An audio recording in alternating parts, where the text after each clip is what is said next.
Assalamualaikum warahmatullahi wabarakatuh. Salam Rahayu. Dalam video kali ini saya berada di Pegunungan Rahtau, yang mana pegunungan ini terkenal dengan petilasan tokoh pewayangan. Nah, mungkin Anda akan bertanya, tokoh pewayangan itu ada sejak era apa? Nah, yang setahu saya, yang ada dalam buku sejarah Serat Centini, baik Serat Pararaton ataupun Serat Babat Tanah Jawa, itu Punokawan atau pewayangan ada sejak era Kahuriban, atau ada beberapa buku juga yang mengatakan bahwa era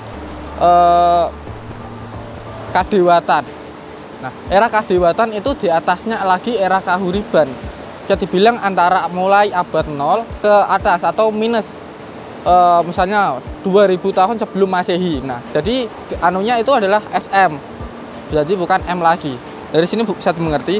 Nah, di sini saya akan menjelaskan tentang pusaka Kadewatan Pajetan seperti ini. Nah, mungkin Anda bertanya-tanya, kok bisa sidik jarinya bisa masih menyatu sampai sekarang?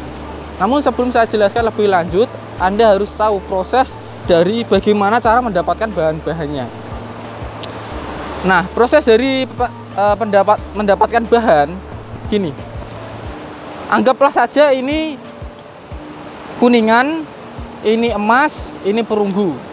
Nah, ketika bahan ini dicampur menjadi satu, kadarnya itu berbeda-beda. Ada yang lebih banyak emasnya, ada yang lebih banyak perunggunya, ada yang lebih banyak kuningannya.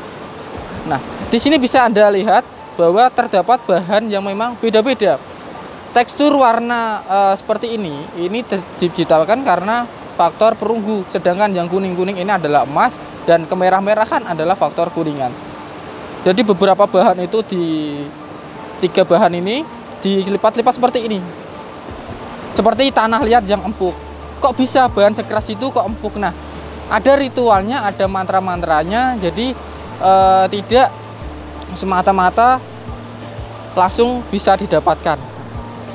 Oke. Dan untuk mencari bahannya itu biasanya orang di zaman dahulu mencarinya atau di dalam pegunungan gini. Ada seroknya, kemudian beberapa pasir itu dibakar. Dibakarnya di mana? Di sampingnya seperti ini. Jadi ketika dapat langsung dibakar lagi, dipanaskan, dimasukkan ke air yang ada di sini. Seperti itu. Kalau barang-barang seperti ini bisa Anda perhatikan, ini disebut dengan bahan menggunakan masir malelo.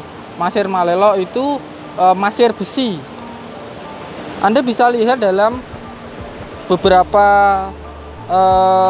hal yang ada di pegunungan, di sekitar air pegunungan, pasti Anda akan melihat seperti kerlap-kerlip yang bisa dibilang kayak serpihan-serpihan.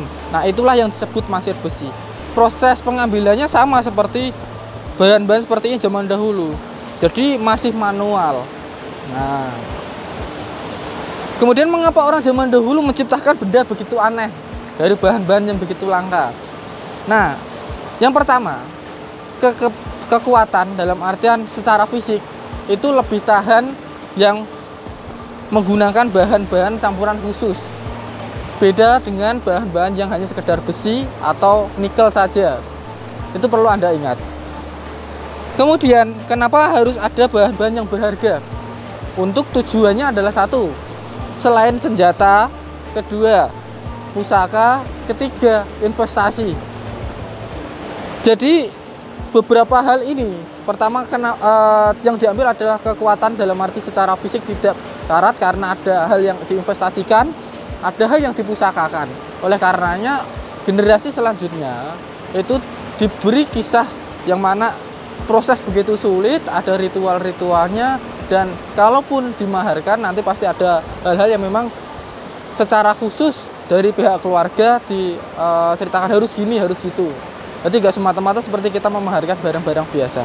Jadi proses lebih sulit sehingga generasi dari pemilik pusaka tersebut itu tidak semata-mata mudah untuk memaharkan warisan keluarga.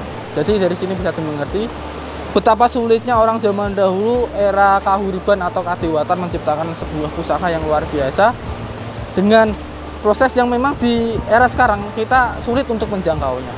Sekian video dari saya, semoga bermanfaat terkait review pusaka yang mana jauh di era kerajaan. Semoga bermanfaat untuk Anda. Salam rahayu, wassalamualaikum warahmatullahi wabarakatuh.